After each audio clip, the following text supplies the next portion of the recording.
കേരളത്തിലെ Marxist communist party ഇപ്പോൾ വല്ലാത്ത ഒരു അവസ്ഥയിൽ എത്തിപ്പെട്ട് നിൽക്കുകയാണ്. ഈ കഴിഞ്ഞ തെരഞ്ഞെടുപ്പിന് ശേഷം അവർക്കുണ്ടായ തിരിച്ചടി അവർക്ക് ഉൾക്കൊള്ളാൻ ഇതുവരെയും കഴിയുന്നില്ല. പല തട്ടുകളായി അതിനെ വിശകലനം ചെയ്തുകൊണ്ടിരിക്കുകയാണ്. ബ്രാഞ്ച് തലത്തിൽ, ഏരിയ തലത്തിൽ, ജില്ലാ തലത്തിൽ, സംസ്ഥാന തലത്തിൽ, കേന്ദ്ര കമ്മിറ്റി തലത്തിൽ വരെ ഈ പരാജയത്തിൻ്റെ കാരണങ്ങൾ കണ്ടെത്താനായി ഗവേഷണം നടത്തിക്കൊണ്ടിരിക്കുകയാണ്. എത്രയൊക്കെ ചെയ്തിട്ടും യഥാർത്ഥ കാരണം കണ്ടെത്താനായി പാർട്ടിക്ക് ഇന്നും കഴിഞ്ഞിട്ടില്ല. ഓരോ പ്രാവശ്യവും ഓരോ തരത്തിലാണ് കാരണങ്ങൾ കണ്ടെത്താനായി നേതാക്കന്മാർ വല്ലാതെ പാടുപെടുന്നത്.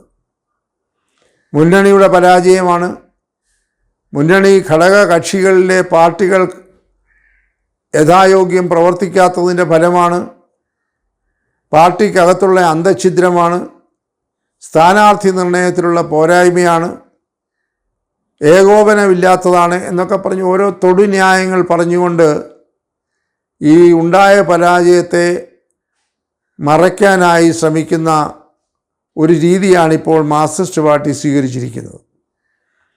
എന്നാൽ ഒരു കാര്യം ഇപ്പോൾ പൊതുസമൂഹത്തിന് ബോധ്യമായി.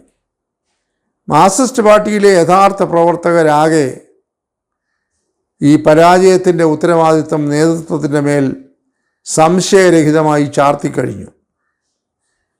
10 വർഷമായി അധികാരത്തിലിരുന്ന ശ്രീമാൻ പിണറായി വിജയനും ഇപ്പോൾ പാർട്ടിയുടെ ഉത്തരവാദപ്പെട്ട സ്ഥാനത്തിരിക്കുന്ന സെക്രട്ടറി ആയിട്ടുള്ള ശ്രീ എം.വി. ഗോവിന്ദനും അദ്ദേഹത്തിൻ്റേതായ ചുറ്റുവട്ടത്ത് നിൽക്കുന്ന ഏതാനും 1 ഡസനിൽ താഴെയുള്ള നേതാക്കന്മാരാണ് ഇത്രയും വലിയ പരാജയത്തിൻ്റെ ഉത്തരവാദികളെന്ന് താഴേക്കിടയിലുള്ള അണികൾ സംശയാതീതമായി പരസ്യമായി വിളിച്ചു പറയുകയാണ്. ബ്രാഞ്ച് സമ്മേളനങ്ങളൊക്കെ അതിശക്തമായ വിമർശനമാണ് ഈ നേതാക്കന്മാർ നേരിട്ടുകൊണ്ടിരിക്കുന്നത്.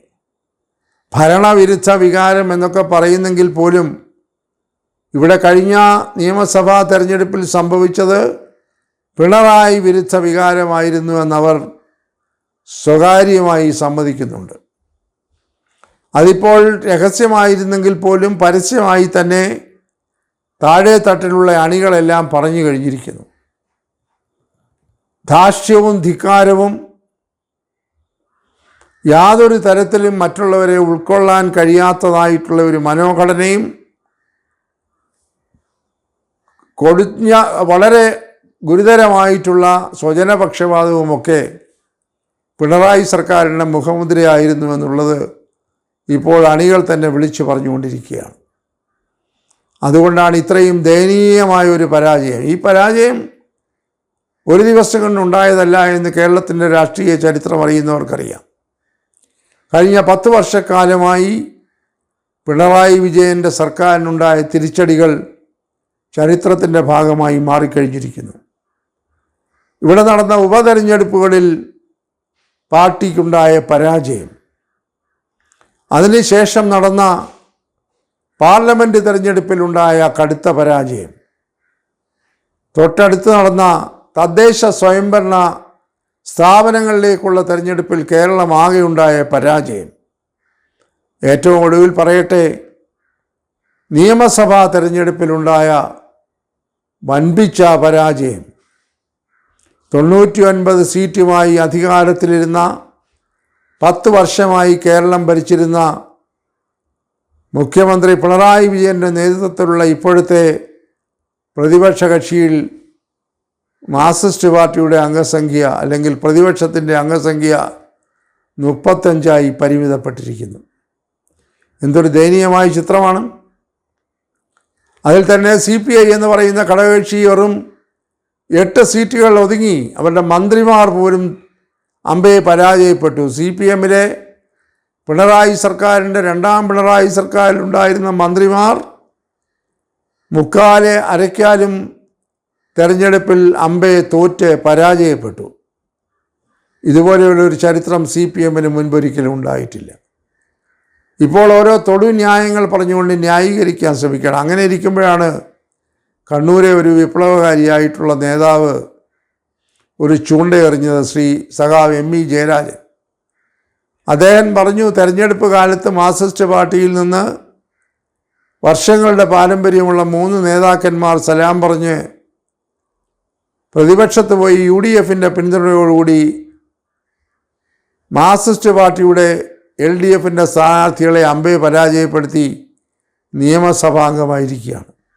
അമ്പലപ്പുഴയിൽ G. സുധാകരൻ, തളിപ്പറമ്പിൽ PK ഗോവിന്ദൻ, പയ്യന്നൂരിൽ കുഞ്ഞികൃഷ്ണൻ, വൻകിട നേതാക്കന്മാരെയൊക്കെയാണ് അവർ ദയനീയമായി പരാജയപ്പെടുത്തിയത്. അവിടെ പരാജയപ്പെടുത്തിയവരുടെ കൂട്ടത്തിൽ അത്യന്തം ദയനീയമെന്ന് പറയട്ടെ, സംസ്ഥാന പാർട്ടിയുടെ സെക്രട്ടറി ശ്രീ ME ഗോവിന്ദൻ്റെ ഭാര്യയും ഉണ്ടായിരുന്നു. അവിടെയൊക്കെയാണ് പാളിപ്പോയത്. സ്വന്തം ഭാര്യയെ സ്ഥാനാർത്ഥിയാക്കാൻ അത്യന്തം ജാഗ്രത കാട്ടിയ ഒരു പാർട്ടി സെക്രട്ടറിക്ക് പാർട്ടി സഖാക്കളെ എങ്ങനെ ധൈര്യത്തോടുകൂടി അഭിമുഖീകരിക്കാൻ കഴിയുമെന്ന ഒരു വലിയ ചോദ്യമാണ്. അതിനിടയിലാണ് സഖാവ് ME ജയരാജൻ ഇന്നലെ പറഞ്ഞത്, മാർക്സിസ്റ്റ് കമ്മ്യൂണിസ്റ്റ് പാർട്ടിയിൽ നിന്ന് വിമതന്മാരായി പുറത്തുപോയി UDFൻ്റെ സ്ഥാനാർത്ഥിയായി